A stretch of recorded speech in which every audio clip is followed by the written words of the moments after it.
wabarakatuh. Saya Kiada Akila dari program studi Teknik Elektro, kelas Ta'alum 23. Di sini saya akan mengerjakan tugas akhir semester Mahat saya, yaitu praktek ibadah. Pertama, saya akan menjelaskan pengertian dari toharoh, najis, dan hadas. Toharoh menurut bahasa artinya bersuci, sedangkan menurut istilah, toharoh artinya menyucikan diri dari hadas dan najis. Pengertian najis yaitu sesuatu yang kotor atau menjijikkan dengan 4 tingkatan.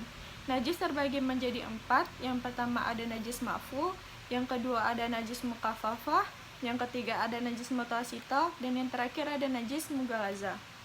Pengertian dari hadas. Hadas yaitu sesuatu yang bisa dihilangkan dengan cara mandi atau bersuci. Kemudian saya akan menjelaskan cara membersihkan dari hadas dan najis. Hadas terbagi menjadi 2. Yang pertama yaitu ada hadas kecil, dan yang kedua ada hadas besar. Cara membersihkan dari hadas kecil dengan berwudu, tayamum, dan mandi junub. Sedangkan hadas besar hanya bisa disucikan dengan mandi besar atau mandi junub. Selanjutnya itu cara membersihkan dari najis. Najis terbagi menjadi 4. Yang pertama ada najis ma'fu. Najis ma'fu ini bisa dimaafkan dan tidak perlu disucikan karena kadar najis tersebut hanya sedikit. Yang kedua yaitu ada najis mukaffafah. Najis mukaffafah ini misalnya kencing bayi laki-laki yang masih mengonsumsi ASI. Cara membersihkannya dengan menyiramkan air yang terkena najis tersebut. Yang ketiga yaitu ada najis mutawasithah.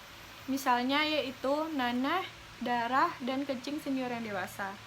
Cara membersihkannya dengan menyiramkan air ke yang terkena najis tersebut sampai menghilangkan baunya, rasanya, dan bekasnya. Selanjutnya yang terakhir ada najis mughalazah, yaitu jelatan anjing. Cara membersihkannya dengan menyiramkan air sebanyak 7 kali, di mana salah satu airnya sudah dicampuri dengan debu atau pasir.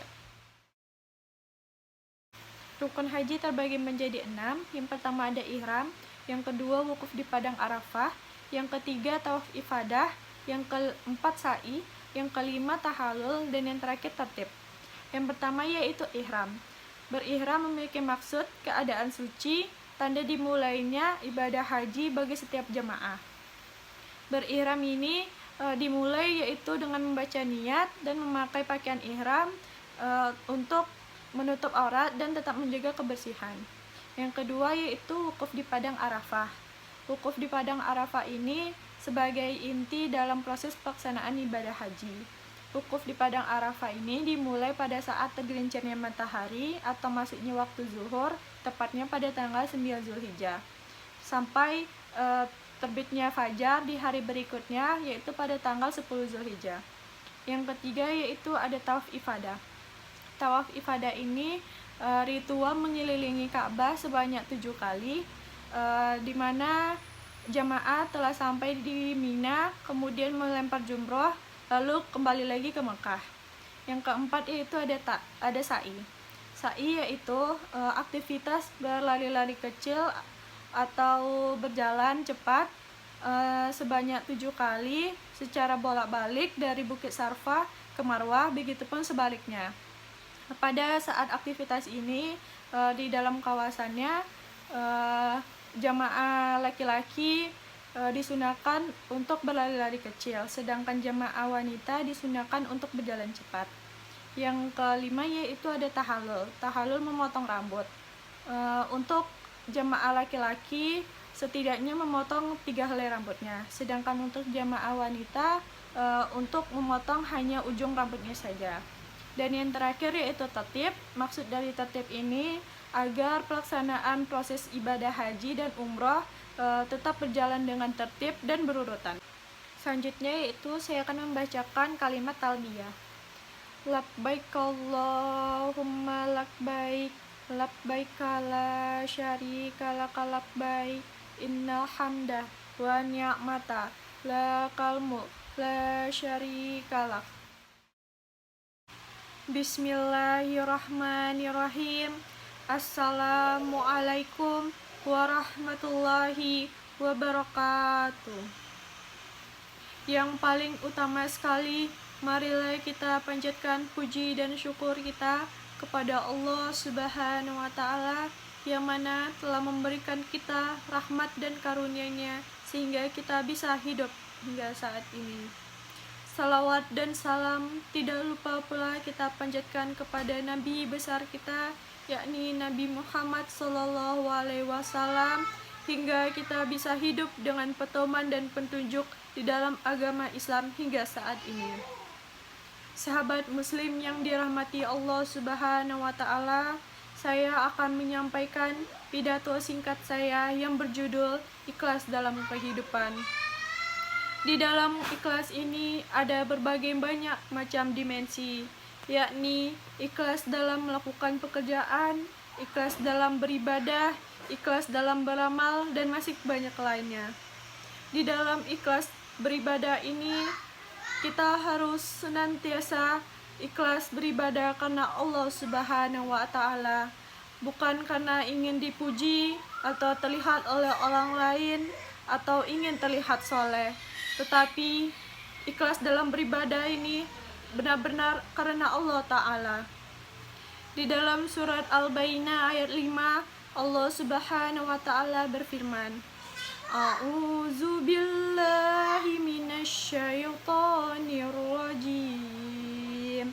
Bismillahirrahmanirrahim. Wa ma umiru illa liya'budullaha mukhlisina lahuddin hunafa'a wa yuqimus sholata wa yu'tuz zakata wa zalika dinul qayyimah.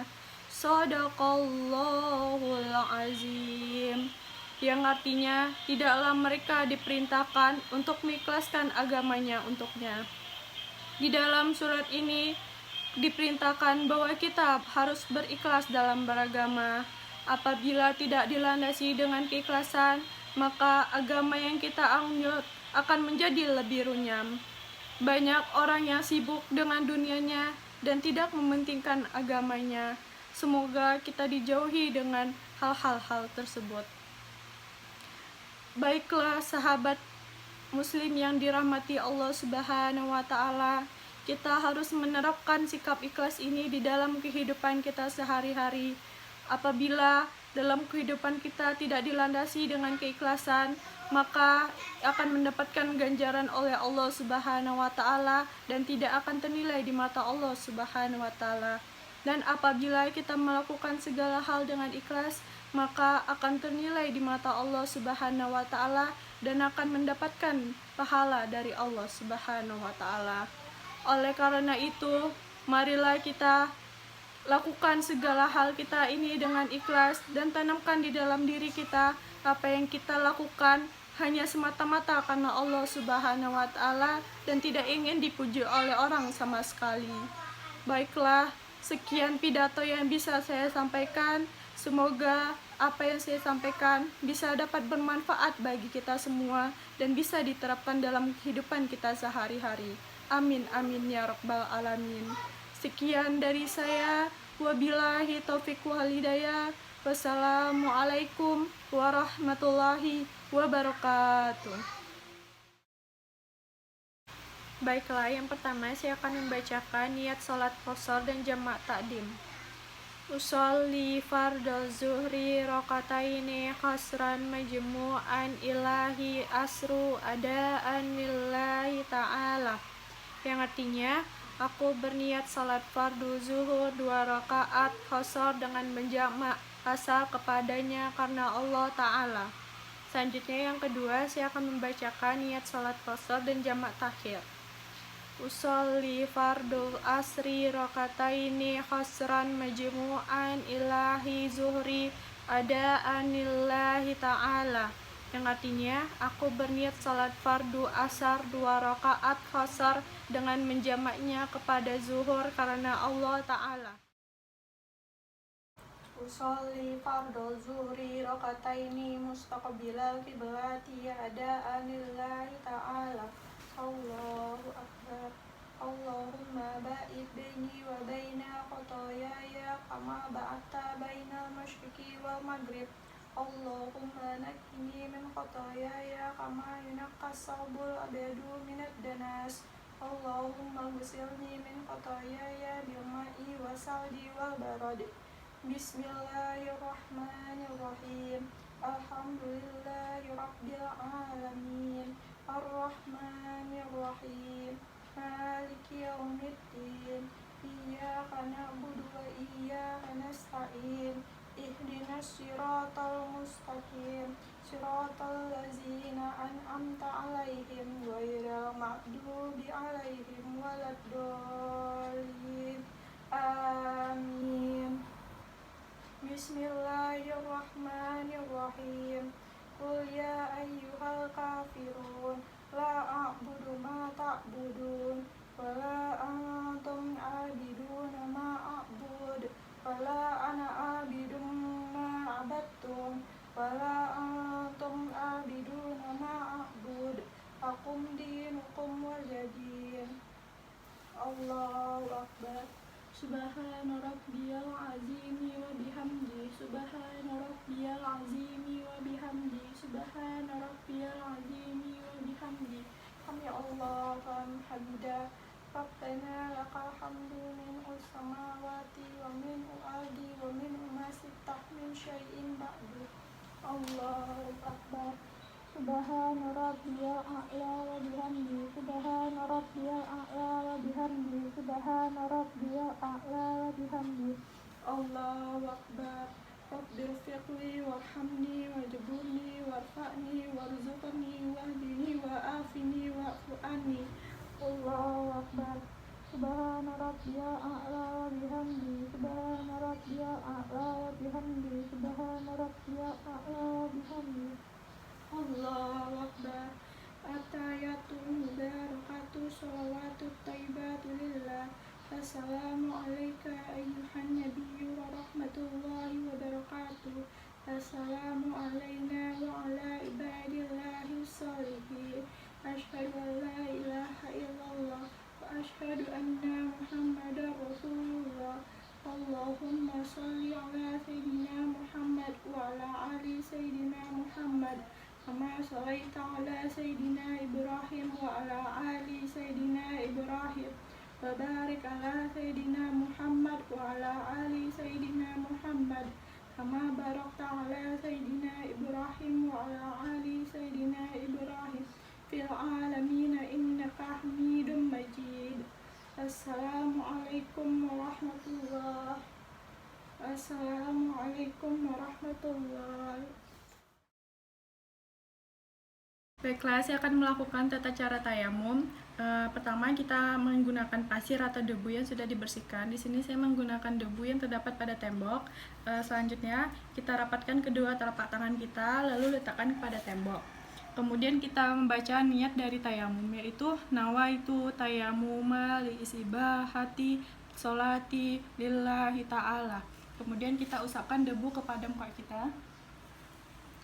Setelah itu, letakkan kembali kedua telapak tangan kepada debu tersebut, lalu kita renggangkan kedua telapak tangan kita.